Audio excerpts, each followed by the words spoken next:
ഒരു sales person ആകണമെന്ന് ആഗ്രഹിച്ചിട്ട് മറ്റേതെങ്കിലും ജോലിയിൽ നിൽക്കുന്ന ഒരാളാണ്. പാർട്ട് ടൈം ആയിട്ടെങ്കിലും ഒരു സെയിൽസ്മാൻ എന്നുള്ള രീതിയിലേക്ക് വരാൻ ആഗ്രഹിക്കുന്നുണ്ട്.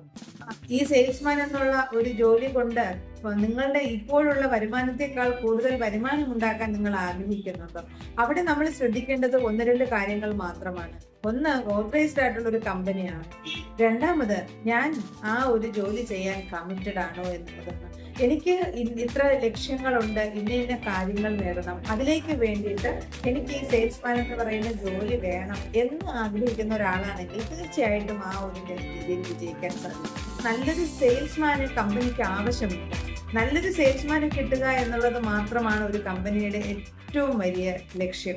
അപ്പൊ ആ അതിന് വേണ്ടിയിട്ട് കമ്പനികൾ ഒത്തിരി പാരിതോഷികങ്ങൾ നൽകുന്നുണ്ട്. ഒരു സെയിൽസ്മാനെ സംബന്ധിച്ച് ഒരു ലക്ഷ്യം വെച്ചിട്ടാണ് സെയിൽസ്മാൻ പ്രവർത്തിക്കുന്നതെങ്കിൽ ആ ലക്ഷ്യം, അതായത് എനിക്ക് ഒരു കാർ വാങ്ങണം, ഒരു വീട് വെക്കണം, അല്ലെങ്കിൽ സാമ്പത്തികമായിട്ട് നിൽക്കുന്ന ആ ഒരു സാമ്പത്തിക ലോസിന് പരിഹാരങ്ങൾ ഉണ്ടാക്കണം, ഇങ്ങനെയൊക്കെയുള്ള പ്രതീക്ഷയിൽ നിൽക്കുന്ന ഒരാളാണ് എന്നുണ്ടെങ്കിൽ തീർച്ചയായിട്ടും ആ ലക്ഷ്യത്തിലേക്ക് എത്താൻ ഒരു സെയിൽസ്മാന് കഴിയും.